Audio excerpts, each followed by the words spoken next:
सर्वांना नमस्कार. रॉयल शेतकरी भाग 176वा मराठी कथा.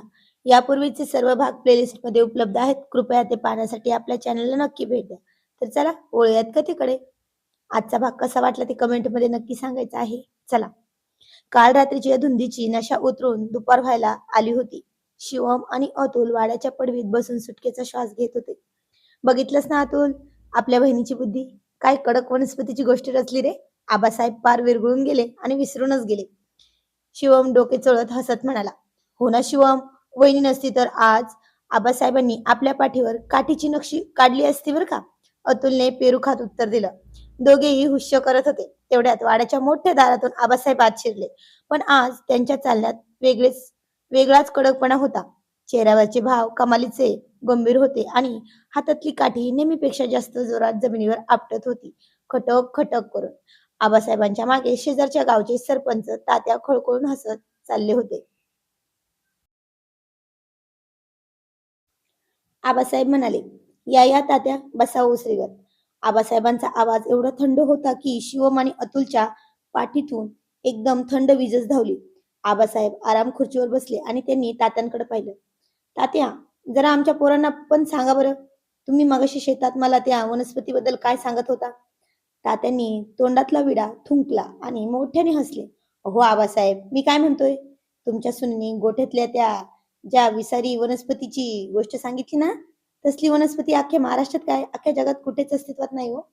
मी कृषी अधिकाऱ्याला फोन करून विचारलं तर तो हसून हसून वेडा झाला. म्हणाला, अशी वनस्पती फक्त रात्रीच्या वेळी बाटलीतूनच बाहेर पडते. हे ऐकता शिवमच्या हातातला पाण्याचा तांब्या खाली पडला आणि अतुलच्या तोंडातला पेरू घशातच अडकला. शिवम, अतुल आणि तो गोठ्यात बादली डोक्यावर घेऊन झोपला गजा, तिघांनाही बोलून घ्या, आबासाहेब म्हणाले. आणि आबासाहेबांनी काठी जमिनीवर एवढ्या जोरात आपटली की भिंतीवरचा जुना फोटोही थरथरला. गुंगूमावशी आणि प्रिया सुद्धा काय झालं हे बघायला बाहेर आल्या. प्रियाने तात्यांना बघितलं आणि तिला समजलं की आपली वनस्पतीची थेअरी आता पार उद्ध्वस्त झाली आहे. तिने हळूच स्वतःच्या कपाळावर हात मारून घेतला. काहीच वेळाने शिवम, अतुल आणि गजाभाऊ तिघेही आबासाहेबांसमोर गुन्हेगारासारखे डोके खाली घालून आणि हातात बांधून उभे राहिले. तर शिवमराजे, रात्री खूप मोठी वनस्पती जाळत होता होय तुम्ही. आबासाहेबांनी चष्मा नाकाच्या शेंड्यावर आणत विचारलं. आणि शिवम गडबडून म्हणाला, ते आबासाहेब, ते वनस्पती म्हणजे. शिवमची जिभेची बोबडी वळाली होती आता. आबासाहेबांसमोर त्यांचा एकही शब्द फुटत नव्हता. आबासाहेब जरा चिडूनच म्हणाले, गप्प बसा हो राजे तुम्ही. गावातील जनावरे वाचवायला निघाले होते राजे तुम्ही. आणि अतुल, तुझा शर्ट धुरामुळे उलटा झाला होता ना रे. आबासाहेबांनी अतुलकडे डोळे वटारले. अतुल थरथरायला लागला. आबासाहेब, खरं तर शर्ट धुवून वाळत घातला होता, तो वाऱ्याने उलटा झाला असावा. शर्ट वाऱ्याने उलटा झाला का, बरं. आणि गजाभाऊ, तुम्ही तुम्ही तर धुरापासून वाचायला थेट विहिरीच्या काठावर बादली डोक्यावर घेऊन झोपलात का रे. विहिरीत काय डाळिंबाचा प्रसाद पोहत होता काय. आबासाहेबांच्या या प्रश्नावर तात्यांना हसू चावरेना. प्रियाने पुढे होऊन शिवमला वाचवण्याचा प्रयत्न केला. आबासाहेब, ते खरं तर असं म्हणून ती पुढे काही बोलणार तेच. लाडूबाई, तुम्ही मध्ये बोलायचं नाही. आबासाहेबांनी हात दाखवून प्रियाला थांबवले. पण त्यांच्या आवाजात राग नव्हता, तर एक गोड कौतुक होतं. मला माहितीये तुम्ही या तिघांना वाचवायला ती खोटी कथा रचली. लाडूबाई, हुशार आहात तुम्ही. पण हे तिघे महाभाग, यांना काय वाटलं आबासाहेबांचे केस उन्हात पांढरे झालेत. आबासाहेब खुर्चीवरून उठले आणि तिघांच्या जवळ आले. शिवमने घाबरूनच डोळे घट्ट मिटून घेतले होते. त्याला वाटलं होतं की आता काठी पाठीवर पडणार. पण आबासाहेबांनी काठी बाजूला ठेवली.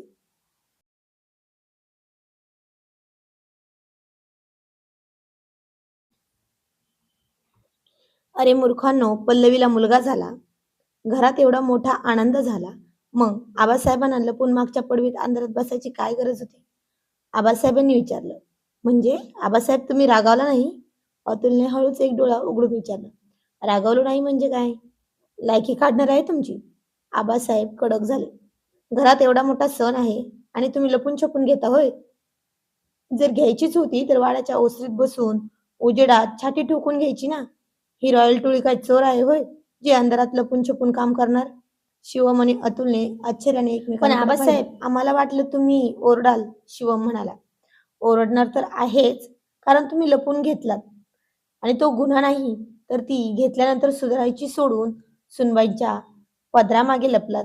हा वाड्याच्या अब्रूचा सवाल आहे. आबासाहेबांनी हसून तिघांच्या पाठीवर सणसणीत थाप मारली. आता शिक्षा म्हणून, आता तुम्हाला शिक्षा देणार. तर तुम्ही आणि शिक्षा म्हणून तुम्ही आज संध्याकाळी गावातल्या त्या होणाऱ्या मेजवानी तयार चालू आहे ना, तिथं हलवायच्या शेजारी बसून तुम्ही तिघांनी स्वतःच्या हाताने बुंदीचे लाडू वळायचे आहेत. जोपर्यंत 500च्या वर लाडू तयार होत नाही तोपर्यंत कोणाला ही चहा सुद्धा मिळणार नाही. 500 लाडू? अतुलने स्वतःचे हात पाहिले. हो, आणि गजाभाऊ तुम्ही त्या बादीत बुंदी भरायची आणि वाढायची. आबासाहेबांनी फरमान सोडला. सगळा वाडा आणि शेजारचे सरपंच तात्या मोठ्याने हसायला लागले. शिवम आणि अतुलने लाजेने डोके खाली केले, पण त्यांच्या चेहऱ्यावर एक सुटकेचं हसू होतं. प्रियाने हसत हसत शिवमकडे पाहिलं. जणू ती म्हणत होती, बघितलं ना आबासाहेबांची शाळा आणि शिक्षा. संध्याकाळी वाड्याच्या मागच्या बाजूला भली मोठी कढई होती आणि आपले रॉयल राजे शिवम आणि अतुल गजाभाऊ धोतरवर खोचून घामाने डबडबलेले बुंदीचे लाडू वळत होते. अतुल हळूच शिवमला म्हणाला, शिवम, यापेक्षा आबासाहेबांची काठी बरी होती रे. हात दुखून आले लाडू वळून वळून. आणि शिवम हसायला लागला. वाड्याच्या पडवीतील ती लाडू वळण्याची रॉयल शिक्षा भोगून शिवमचे हात पार गळून गेले होते. गावातले सगळे पाहुणे मेजवानी जोडत होते, पण इकडे शिवम मात्र आपले सुजलेले लालबुंद हात चोळत हळूच घराच्या मागच्या दारातून बेडरूमच्या दिशेने सटकला. कसाबसा खोलीचा दरवाजा ढकलून तो आत आला आणि थेट बेडवर चाडवा झाला. दिवसभर कडक उन्हात भट्ट्यांच्या शेजारी बसून लाडू वळल्यामुळे त्याचे हात लाल झाले होते.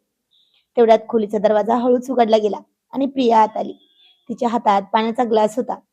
शिवमची ती अवस्था पाहून तिला हसू आवरतच नव्हतं. तिने तो ग्लास टेबलवर ठेवला, बेडच्या कडेला बसली आणि दोन्ही गालात खळी पाडत म्हणाली, क्या बात है राजे, वळले का 500 लाडू, की अजून 200-400 बाकी आहेत? शिवमने तिच्याकडे डोळे उघडून एक कडक कटाक्ष टाकला. प्रिया, थट्टा सुचते का तुला?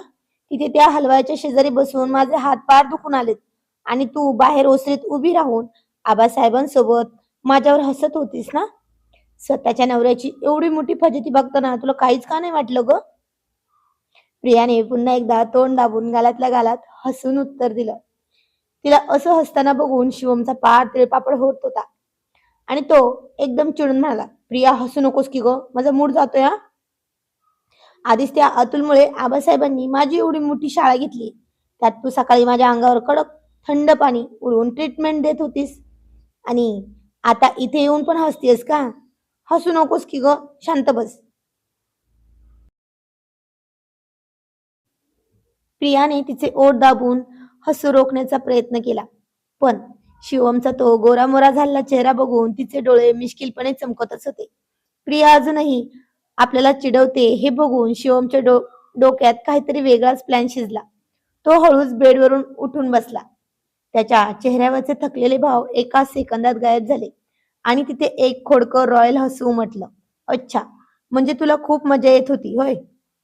शिवमने बेडवरून उतरत अत्यंत संथ पावलांनी प्रियाच्या दिशेने यायला सुरुवात केली. त्याच्या नजरेतील ती बदललेली नशा बघून प्रिया एका क्षणात सावध झाली.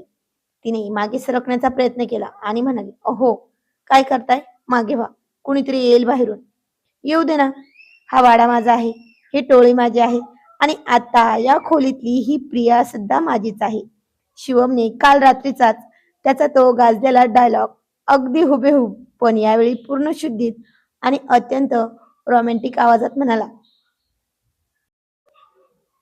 प्रियाच्या पाठीला थेट भिंत लागली. शिवमने पुढे होऊन दोन्ही हातांनी तिला भिंतीच्या कोपऱ्यात घेरलं. त्याच्या हाताला अजूनही हलकासा बुंदीचा आणि विलायचीचा गोड सुवास येत होता. ओहो, सोडा ना मला, बाहेर आबासाहेब आहेत, गुंगू मावशी आहेत. प्रियाचं हृदय आता धडधडू लागलं होतं. तिचा आवाज आता थरथरत होता. सकाळी नवऱ्यावर तांब्याभर पाणी उडवणारी ती कडक पीटी शिक्षिका प्रिया आता पार लाजून गुलाबी झाली होती.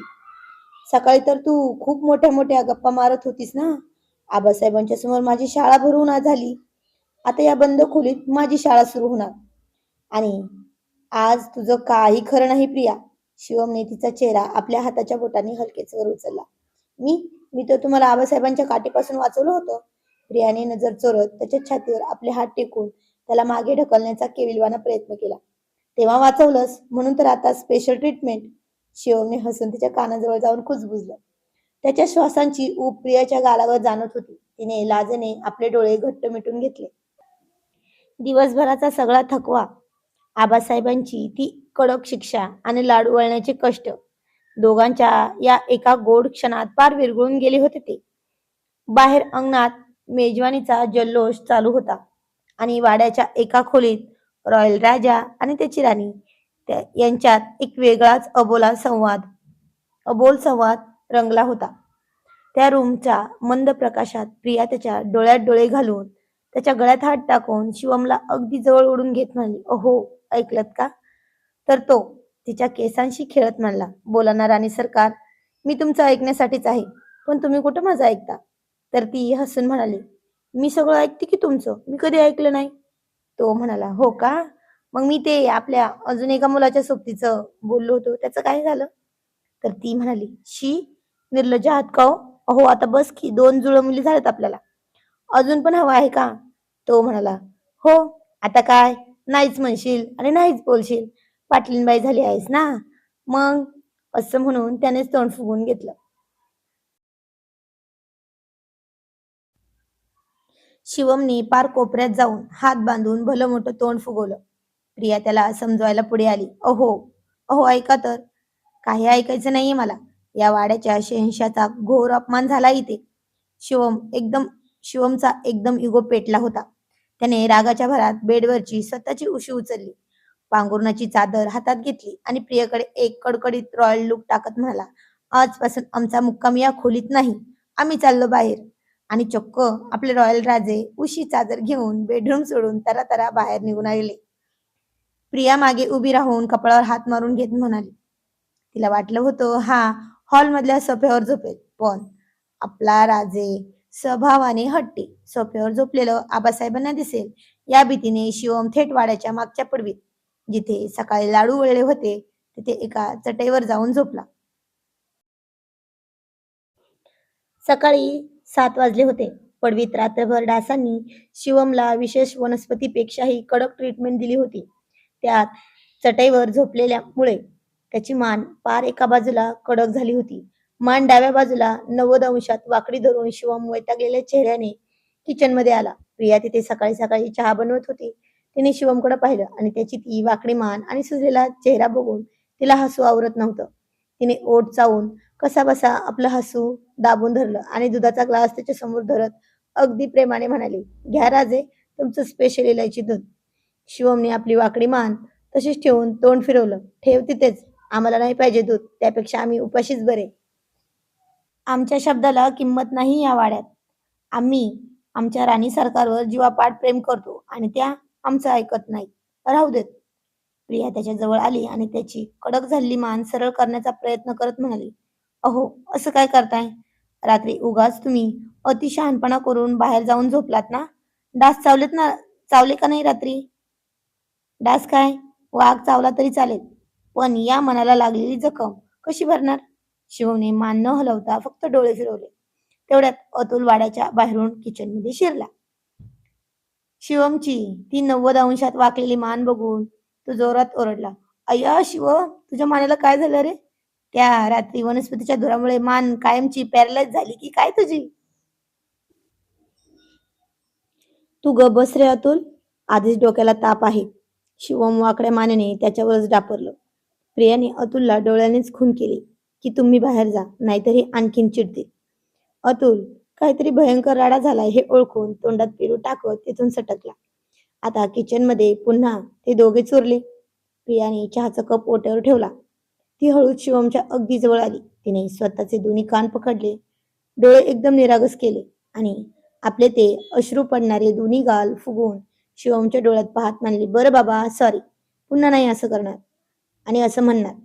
विचार करू आपण त्या सोबतीचा, पण आधी हे दूध घ्या ना आणि मान सरळ करा बरं. प्रियाला असं मान कान पकडून गाल फुगवून म्हणवताना बघून शिवमचा तो पोकळ राग एका सेकंदात विरघळला. त्याने हळूच मान सरळ करण्याचा प्रयत्न केला. कडक असा आवाज झाला. त्याने वेदनेने चेहरा खाजवत तिच्याकडे पाहिलं आणि कपाळ उंचावून विचारलं, खरंच की फक्त हे दूध पाजायला थाप मारतेस? आई शपथ खरं. आता तरी हसा, प्रिया हसून म्हणाली. शिवमच्या चेहऱ्यावर पुन्हा एकदा तेच रॉयल आणि खोडकर हसू परत आलं. त्याने दुधाचा ग्लास हातात घेतला, प्रियाच्या गालावर हलकीशी चिमटी काढली आणि म्हणाला, हा मग ठीक आहे, आता कसा मूड आला बघ. प्रियाने लाजून मागच्या मागे ओट्यावरचं लाटणं उचललं आणि शिवमला धाक दाखवला. ज्यावर शिवम दुधाचा ग्लास घेऊन आई गो मान दुखतेय म्हणून किचन मधून बाहेर पळाला. बाहेर ओसरीत बसलेल्या आबासाहेबांना आणि अतुलला काहीच समजलं नव्हतं की हा पठ्या सकाळी सकाळी मान वाकडी करून ग्लास हातात घेऊन का पळतोय.